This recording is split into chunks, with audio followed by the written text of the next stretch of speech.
Enninful first hit the headlines when he became editor-in-chief of British Vogue more than 2 years ago, making him the first gay black male at the helm of the magazine. Since then, he has become one of the most recognizable faces in fashion, leading the way toward a more diverse and inclusive future.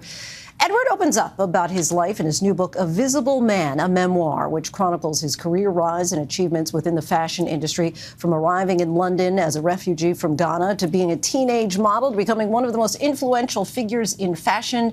And joining us now is the man himself, Edward Enninful, author of A Visible Man. Thank you so much for joining us. Thank you so much for having me. It is a pleasure. I would like hoping that my outfit and everything is okay. It's I'm not such a fashion person, but it's a little bit intimidating to be here with you. So tell me why you felt that now was the right time to write this memoir. I mean, I'm such a forward-looking person. I'm always thinking of what's next. But of course, I hit 50. I'd been at British Vogue for 5 years.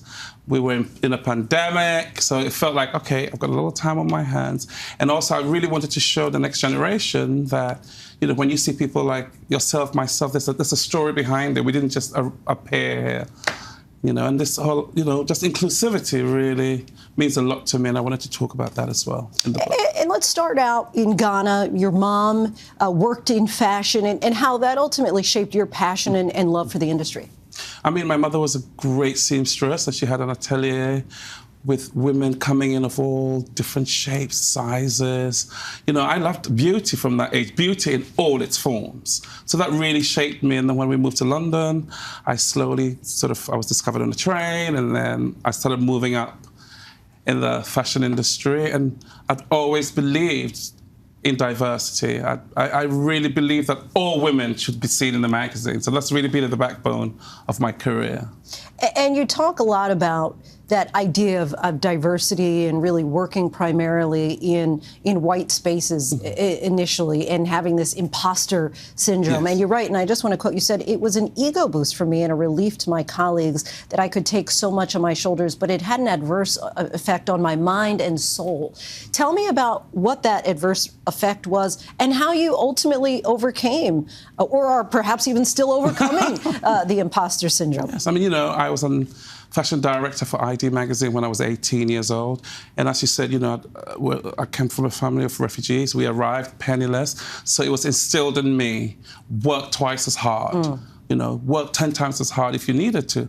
So I would work days and nights in the fashion industry at the expense of my mental health, at the expense of, a relationship, because this was what I've been taught my whole life. So I'm also curious, because you have been applauded for your inclusivity, for your diversity that you bring to the covers of British Vogue magazine. And so how do you incorporate race and culture and politics when it comes to beauty and fashion? I mean, like I said, I grew up with my mother just in love with beauty in all its form. I saw that, when I started at British Vogue in 2017, I looked around the world and thought, we need to represent everyone.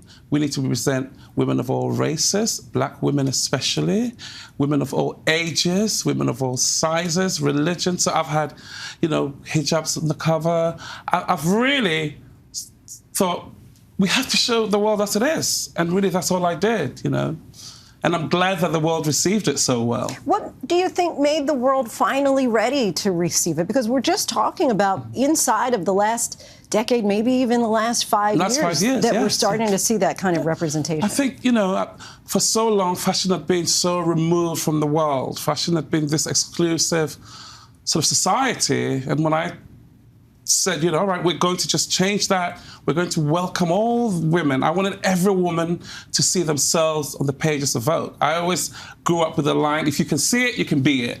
So really, for me, there was no other way but to have welcome women into the pages of Vogue, women, who you wouldn't normally see. When you were a young man, did you anticipate that you would reach these heights? Not at all. I mean, when you tell someone who has had to flee from their homeland to a new land that anything is possible, they can't really believe it, because you've lost a home. But all I know is hard work and grit and determination, just really got me here. And not saying no, What did you learn from writing this book?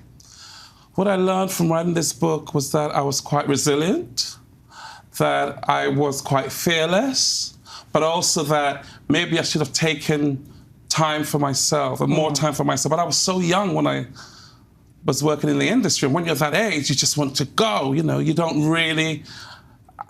really say no to people. And lastly, what would you hope that your readers will take away from your book?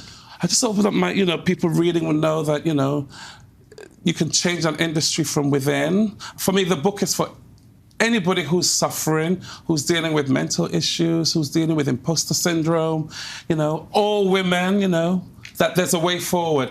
I always say, if I can do it, if I'm sitting here talking to you today, most people can do it, because I wasn't supposed to be here. Thank you so much for joining us. Really appreciate your time. Thank you so much for having me. A Visible Man, a memoir, is now available to buy wherever books are sold by Edward Enninful. Hi, everyone. George Stephanopoulos here. Thanks for checking out the ABC News YouTube channel. If you'd like to get more videos, show highlights, and watch live event coverage, click on the right over here to subscribe to our channel. And don't forget to download the ABC News app for breaking news alerts. Thanks for watching.